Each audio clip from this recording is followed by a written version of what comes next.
The thing we got to remember too is the guiding light for the NFL is that this is an entertainment business. Yes. Right. That first and foremost, and that theme is going to permeate through our discussion of the Tush Push today as well. This is an entertainment business. The NFL certainly never wants to see their product compromised, right? Whether through gambling or whatever it is, they don't want to see their product compromised because that would definitely put a damper on the shield.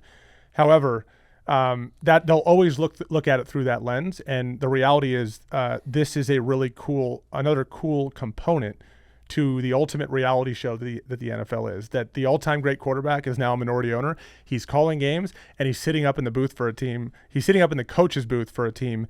And boy, oh boy, that doesn't look great, but the NFL loves the chatter. Oh, no There's doubt. No question about that. And that's always how it's going to be looked at until it becomes an actual problem. All right, game of the week. Last week, we spent a lot of time talking about the Eagles going to the Chiefs and how we thought that would play out. We called it. We did. We did. We picked the Eagles on the road. And it's crazy because the Chiefs had not lost at home since 2023 Christmas against the Raiders.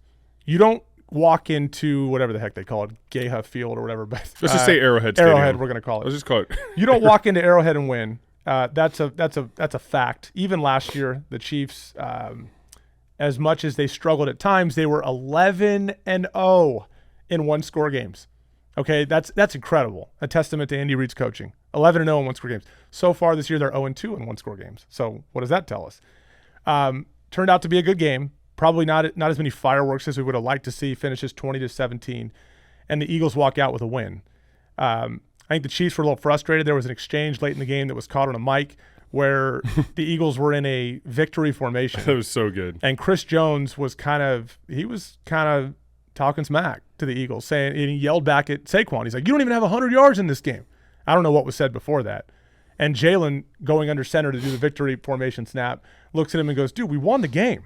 Right? Like, it's not what shut he said. up, dude. It's not what he said. Yeah, I know. I want my daughters to listen to this podcast, though, so I'm not going to repeat it. He goes, "We won the game," right? Great exchange between the two of those guys, two great players. And it shows just the tension between these two teams. And the Eagles now are 18-1 in the last 19 games, including the playoffs last year, dating back to week 6 of last year. They have won 18 of 19 games.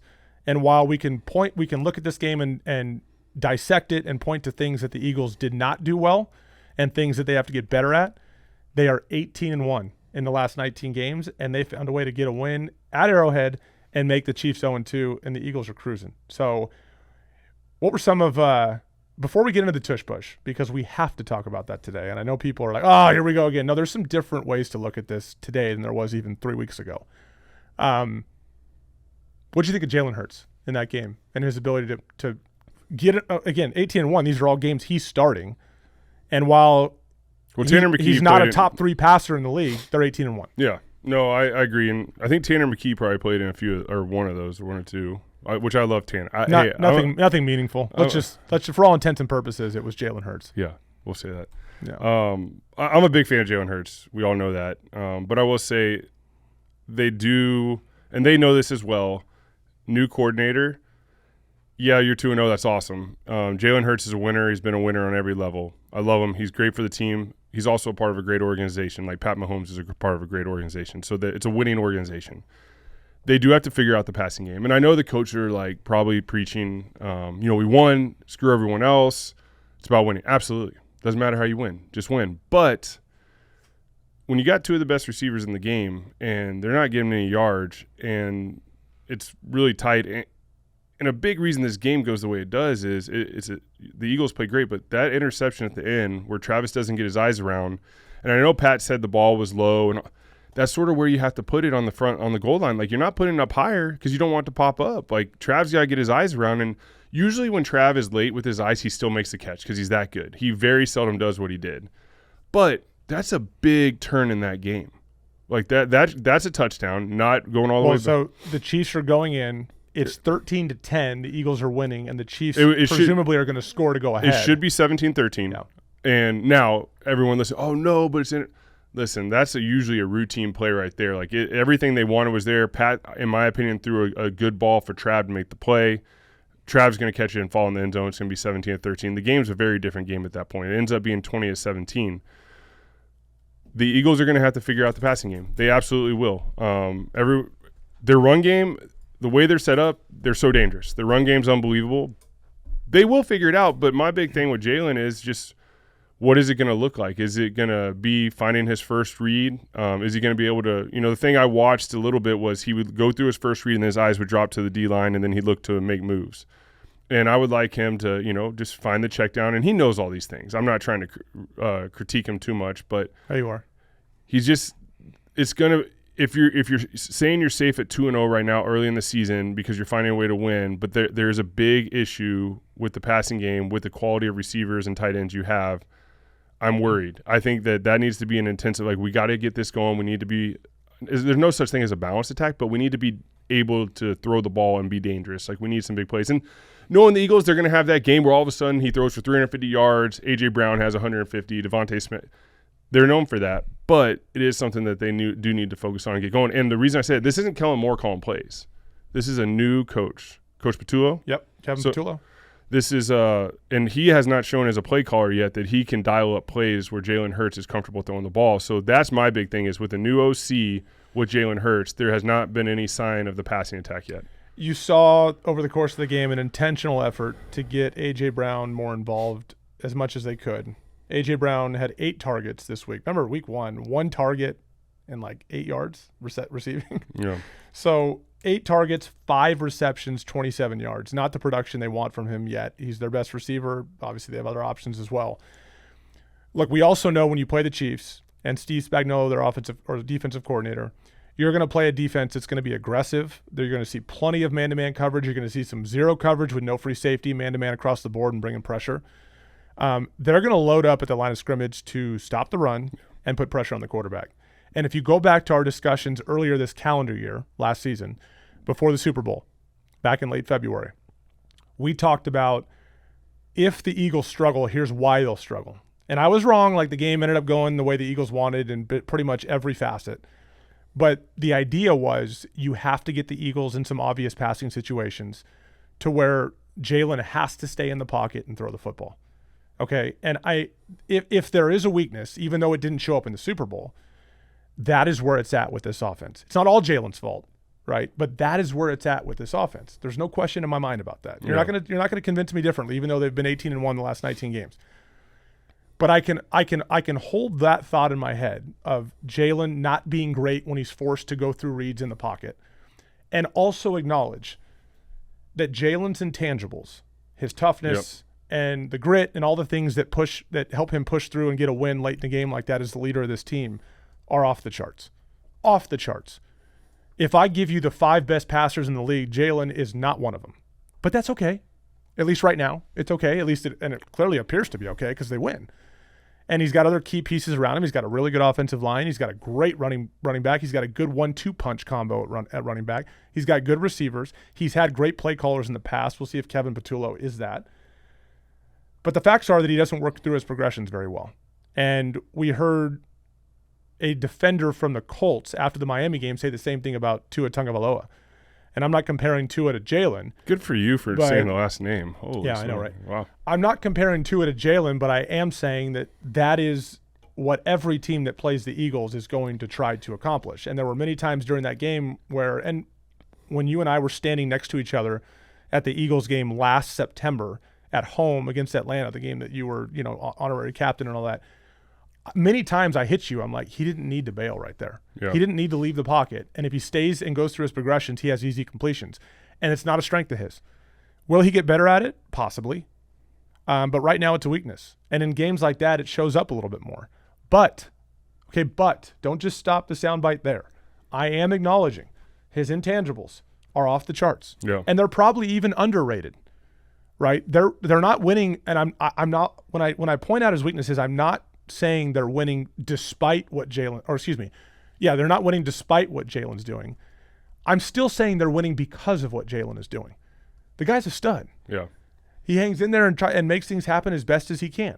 There are deficiencies in his game, but the intangibles are off the charts. And the fact they're 18-1, they made probably the greatest acquisition that I can remember in a very long time in getting Saquon Barkley. And he's certainly helping, best offensive player in the league last year, and he deserves a lot of credit for that. But Jalen is also doing some fantastic things. But we can also point out those weaknesses, too, that make that game 20-17 instead of even more than that. Yeah. No, and I think, too, what people need to realize, the Eagles are known for their rushing attack. So that means you're going to get opportune coverages to throw the ball. You're going to get a lot of post safety, them loading the box, trying to stop the run, force you to throw the ball, which, for me, playing quarterback, I saw a lot of too high look. If we weren't running the ball, they were just going to go too high, quarters, quarter halves, whatever it may be. All the crazy exotic coverages, which makes it a lot more difficult because there's more people in the secondary to defend the pass. Mm-hmm. Well, because the Eagles are so good rushing, there's going to be less people in the secondary, so there should be more openings if they're playing a zone defense in the zones, just high-low in the zone defender. If it's man, you got your matchups, all those different things. So they need to be a danger to pass the ball. They have to be. Jalen's got to be able to sit in there and go through his reads and just check it down. You said it best. Like his intangibles, he's one of the top-tier quarterbacks, but it's not for his throwing. It's for his everything that encompasses him. He's going to Josh Allen and him are going to break Cam Newton's rushing record of all-time rushing touchdowns at 77. Josh is at 72. He is at 67. So, it's unbelievable what he can do. And I know the Tush pushes a lot of that, but Jalen makes a lot of plays with his legs, and that's why he's so dangerous. That's why they win. He's able to do that. They just become more dangerous as the passing game develops with the new OC, with Coach Patullo. They're going to become more dangerous. They just have to figure it out. I just don't want them. I've just been on teams that, you say, hey, we won 2, it doesn't matter. I just want that sense of urgency has to be in the passing game because of the quality. If you didn't have the quality receivers you have, I get it. You got 2 of the best receivers in the game that you're not even getting. The Chiefs have deficiencies at receiver. Let's just say this: now, if A.J. Brown and Devontae Smith are on the Chiefs that last game, they're both going for over 100. Like they're going to ball out just because of the quality of receivers they are. They're awesome receivers. Yeah. And then you got Dallas Goedert. I know he was injured and all those things. You got the arsenal. And that's why teams are so afraid, because the Eagles can beat you in so many different ways because they're a great team, a great organization. It's exciting because we're talking about a top quarterback in the league that can be so much better. It can be better. And that is awesome, because if we were sitting here like he can't be any better, that's sort of a sad thing. Jalen Hurts can keep getting better and better and better, which is so amazing for Eagles fans. It's amazing for Jalen because of, you just said, his work ethic, what he does. He sees this stuff. He knows that. Yeah. But the big thing is they find a way to win, and they will get this cleaned up. And, the Chiefs – they made some mistakes the first 2 weeks. They played against 2 really good teams. They played against the Chargers, who are and we talked about it. They're the best team in the AFC West right now. And then we talked about the Eagles defending Super Bowl champs. Those are 2 of the best. Those are probably the 2 best teams in the NFL right now, apart from like the Bills and whoever. But those are 2 hard games. The Chiefs are going to be okay.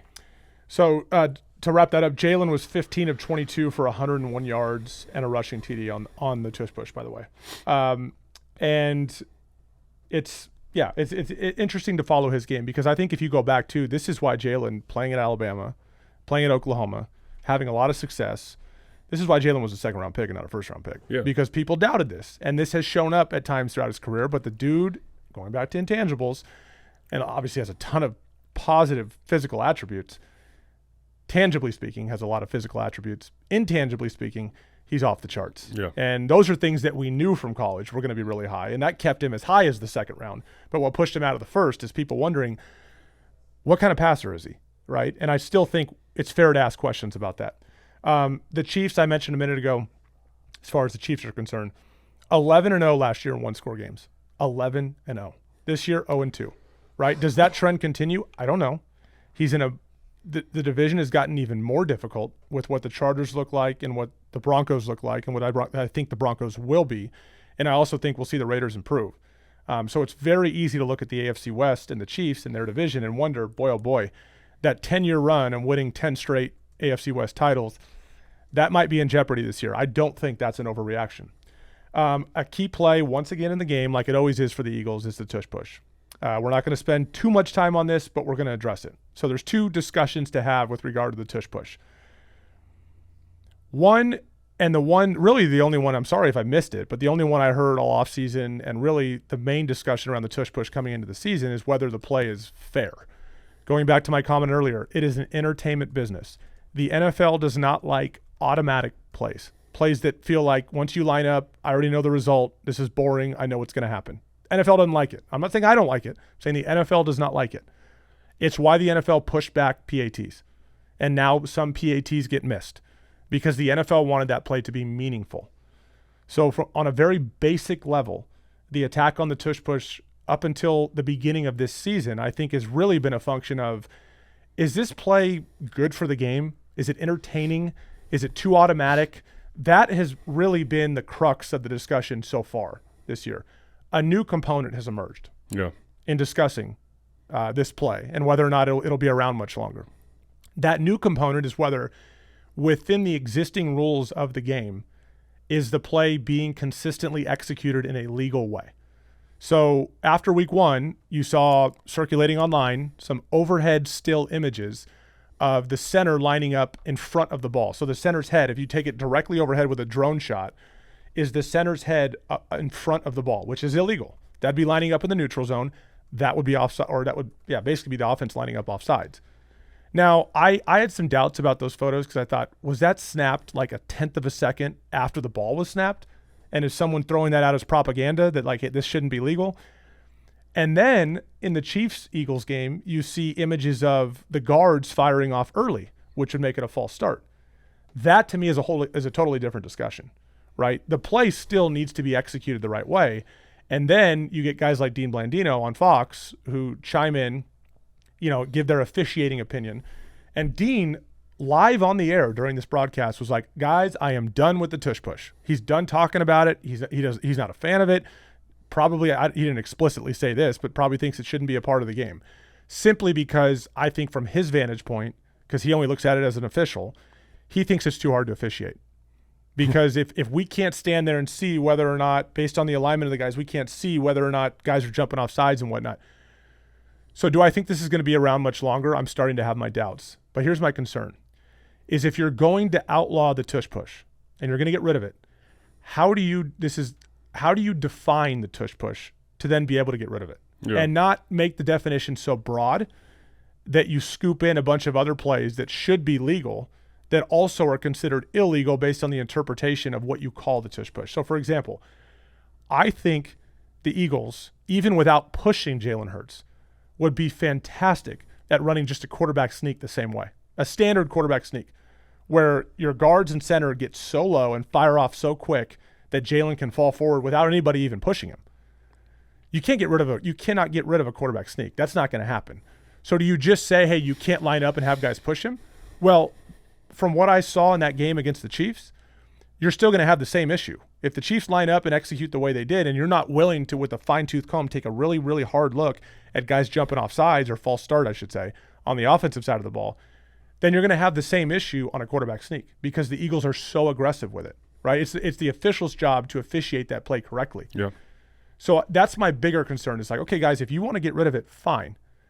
But I want to hear how you define the play in order to then say this play as it's defined is no longer allowed in football. How the heck are you going to define it? Because you cannot get rid of the quarterback sneak. That's my concern. Practically, how do you get rid of this play? I think it's hilarious. I think it's so awesome that the Eagles are doing this, and it's causing such an issue throughout the league. It should absolutely not be banned.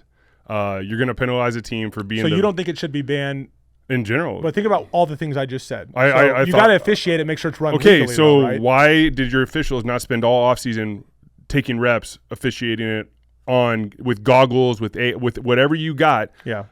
Officiating at training camp, at watching preseason games, watching games from last year. They should be constantly working to be better at officiating because it's a legal play. How everyone's lining up, how everyone's doing. It's a legal play. And I will say this, in defense of the tush push, in defense of the Eagles, there's other teams around the league that are running this play. Are they running as well as the Eagles? No, they're not. Because I've been on teams as well that we've watched film of other plays that the Chiefs run this play, let's run it. We sucked at it because we didn't have the coaches that would coach it up like the Chiefs do. No other team has Coach Stoutland as their O-line coach. He's the best in the game. He's been the best in the game for a long time. Coach Stoutland is the best QB sneak offensive line coach in the history of the game. I coach with we had a specific name. It will get an explicit rating on here. It's just a body part. I want my daughters to listen. Don't say it. So we're not doing it. We're trying to keep. But everything he does with teaching, the attention to details on the line. There's a reason that O-line's so good. He's a great coach, and they get great O-linemen. There's a reason they can execute it so well because they put all the attention to details in there, and Coach Stoutland is so great at teaching that play, whereas other O-line coaches, no offense to them, you're not as good as Coach Stoutland at doing that. So now you're going to penalize the Eagles for being better coached, better at running the tush push, and executing it. You can't break the rules, though. No, you're right, but you cannot jump off. You can't false start. Okay, you can't throw it, and we're going to see more penalties called on it for sure. Yeah. I get that. So you think just leave the play and officiate it better? But I would also say this: there's offsides on the defense a lot of times on this play as well. Yep. It's both ways. You have to be better at officiating this play. This is a legal play, and the reason this is an issue is because it is executed at such a high level for the Eagles. It is automatic on 4th and 1. It was 98%, 97%. That's silly. And that's the only reason is it's a huge part of their arsenal. And I will also say this. Jalen Hurts is your quarterback. We just talked about all his intangibles. He is the best in the game at doing this. There are quarterbacks out there that I know for a fact, and I will not name them, that do not want to run QB sneaks. Yeah, I agree with that. QB sneaks suck a lot of times because they hurt. You're getting a knee to the head, all these different things. Jalen Hurts put his body on the line. He can squat 500 pounds. He can do all. You have a quarterback that's amazing at doing this play, along with an O-line that is amazing. That is why they are so good at it. It's on the officials. It's on the league to officiate this right. I will not be surprised if next game there's a false start or something called on this play, and that's a part of it going forward. But I think the reason this is an issue is because it's such an automatic play for the Eagles. Kudos to them. Kudos to Coach Stoutland. Kudos to the O-line. Kudos to Jalen Hurts. Everyone involved. You have the best in the game at doing it. No one else can do it. If we're going to start banning this, we got to give Josh Allen a 4-second clock. This is ridiculous. You give him more than 4 seconds, he's making a play. He's pissed. No, I am. I think it's absolutely ridiculous. I think these are silly things. You're not going to penalize a team for being the best at this play. Yes, stop blaming the Eagles. It's up to the refs. They could have called a false start. They could have, but they didn't because they don't know how to do it. They need to practice it. Yeah. Their job and their profession is do it. And I know they have a hard job. I know that there's a lot on the line and they get a lot of criticism. Their referees aren't going to get a lot of praise. But it is on the league to educate them and get them calling this play correctly because this is an advantage to the Eagles because they're so good at it. I do agree with that. In theory, if a team builds up their personnel and execution to a point where they run a play within the rules, so call the false start. You shouldn't be banning a play for that reason. I agree 100% with that. But I will say I do think the fact that Jalen squats 600 pounds is overstated with regard to this play. If you watch this play, this is just a side note because everyone says this. Well, the guy pushing him squats 1,000. Well, exactly. Half the time Jalen's feet are off the ground. So he's moving forward, but he's being pushed. And what makes this play work is the guards firing out the left. They get underneath the defensive line first. That's what makes this play work. And then you get the guys behind him pushing him.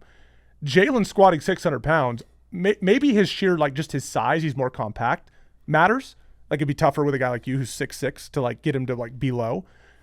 But the fact he squats 600 pounds to me is a cool tidbit to throw out when you see the play live. I don't think it impacts the play at all. I think if you took someone with Jalen's size and he squatted 200 pounds, it's still an effective play because of the way everyone else executes. I honestly believe that. His 600-pound squatting has nothing to do with it, in my opinion. Now, one more thing on this play, going back to what I said a minute ago. And this is the unfortunate reality for Eagles fans. This is a entertainment-driven league. And the reality is when the Eagles play on Sunday Night Football, 20 million people are watching. I'm just using Sunday Night Football as an example. Because that Thursday or that afternoon slot for Fox, their game of the week, also I think it even gets more viewers than Sunday Night Football. You might hear people say, oh, it's the top primetime game, Sunday night. That's only because the Fox afternoon game is not considered primetime. So Sunday night can say we get the most primetime. Okay, you might. But there are times where the afternoon game for Sunday gets even more. Let's just call it 20 million viewers, which is crazy high. The reality is that the vast majority of people watching those games are football fans. They're not Eagles fans. They're football fans, right? Yes, Eagles fans come out in droves and they watch, but of 20 million people, way less than a majority are Eagles fans, okay? And so for most of the people watching these games, and the NFL is as reactive as TSA when it comes to we're going to see how this goes. Oh, we're going to make a change, right? They're not very proactive. They're reactive. When the NFL hears fans that don't like the fact that when you get to 3rd and 1 or 3rd and 2 or less, that doesn't even matter. They're going to line up and run the tush push once, maybe even twice, and it's an automatic first down. As a neutral fan, if I try to put myself in that perspective and I'm let's say I'm not rooting for the Eagles and I am just a neutral observer of the game and a fan of football, when they get to 3rd and 2, I'm just give them the first down. You want to see the game speed up and you're just give them the first down, go 1st and 10 and keep. That is not what the NFL wants. And it feels that way, right? Most fans will watch and say, oh, here we go. Yeah, oh, they didn't get it the first time. Do it again. First down, moving on, right? It feels automatic. And the league doesn't like that. Well, most fans don't like that, even if you're better at it. I'm not saying this is a fair reason. I'm not saying this is a fair reason to outlaw the play. But remember, the majority is going to speak and the majority is going to win on this. And if the majority of owners feel a certain way, it's going to change. Yeah. And so let me ask you this to put a bow on this. You're saying you don't think they should outlaw the tush push. Do you think they will, though? Oh, I think there's definitely just how it goes. Absolutely. Will this play be legal in 2 years? You tell me. I can't tell you with a definitive answer What do you think? Fast forward 2 years, is this play legal? I don't know how you make it illegal. That's though. my problem too. Like how are you like even I go back to when I was in Philly. Almost every time we ran a QB sneak, we got the first down. Almost every time, just a normal QB sneak. Okay, so they're not going to outlaw QB sneak. And this is my defense of this play because I get your you argument. Still have to give me an answer. I don't have an answer because I just. Can you just make a prediction? I'm gonna say it's still a play. So you think they can't find a way to get rid of it? I don't think that you can put this in a court of law or like if you went there and gave the evidence, it should be outlawed. Okay. I just don't think there's a way that you can do that. I think it's a bad look for the league if you're going to outlaw a play that a team's really good at. Once again, you're going to put a 4-second clock on Josh Allen. That's not good for the game, but he's amazing after 4 seconds and all those things. But this is my argument with it. Okay, the Eagles are really good for 3rd and 1, 4th and 1. Okay, you're playing the Commanders in the NFC Championship game. You're on 4th and 1. Call the tush push if it's that good. Right. You know why you can't?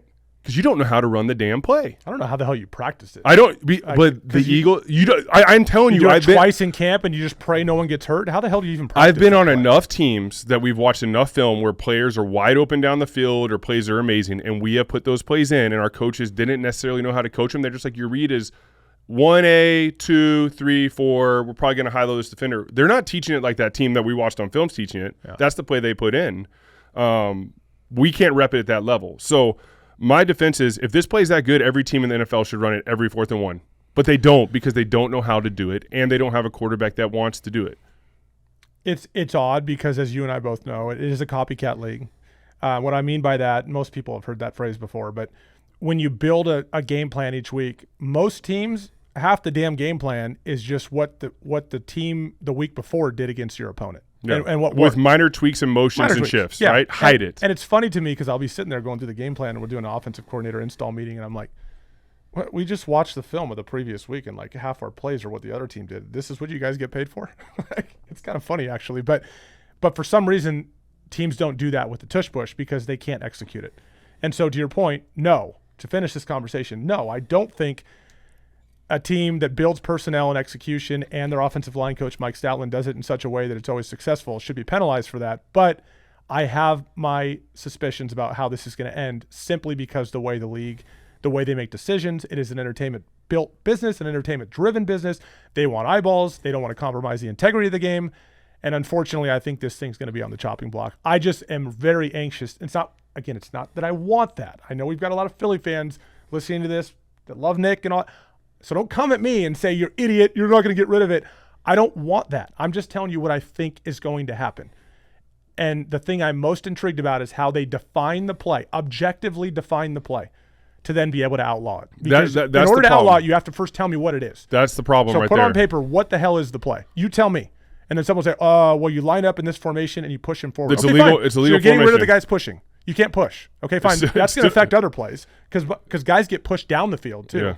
You can't get rid of a quarterback sneak, though. That for sure will not happen. And they have fake tush pushes and stuff, so the formation can't be banned. Exactly. I think it's one of those things where a lot of teams, too, they're paying these quarterbacks so much money, they don't want to keep putting them on QB sneaks. Yeah. The Eagles are an anomaly because Jalen Hurts wants to do this. Right. He scores a lot of touchdowns doing it. He makes a lot of plays. He keeps a lot of drives going.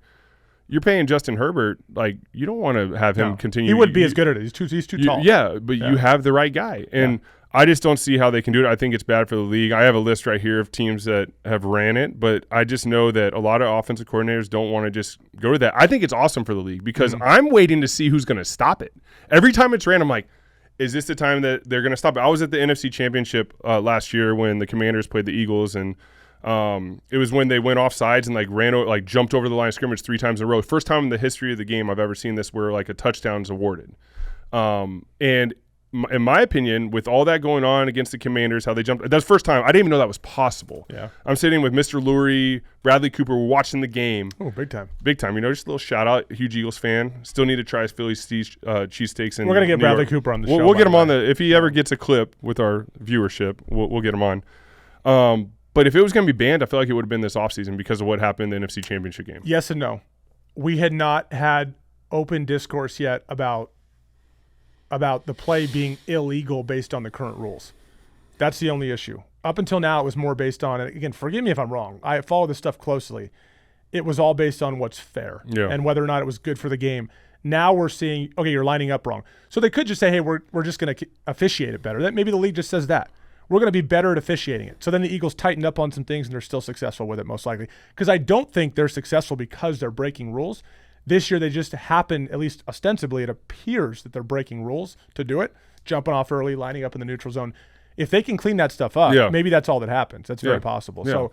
So the league historically has been really good at figuring this stuff out, even after the fact. Like, I remember for a while there was teams were incentivized, loophole in the rules, late in games with almost no time on the clock just to grab receivers and get pass interference. Oh, yeah. Right? And then they figured out a way to stop Was it that. the Ravens? Yeah. It was the And it changed the next week. They figured out a way to stop that. Yep. And this one, I think they're going to continue to talk about it. They'll clean it up. We will see where it goes. I hope they just clean up the way that they call the play and then say, hey, you guys just got to keep a closer eye. If they jump off, you got to call it. Or maybe they allow review of it. I don't know. But it's going to be interesting to follow. No question. You're not going to stop the Eagles with Jalen Hurts on a QB sneak. I don't care how they formulate even if they it. just go straight QB sneak. Yeah. It's a fascinating storyline because the play has had a huge effect on games. It's one of the ways they scored in this game.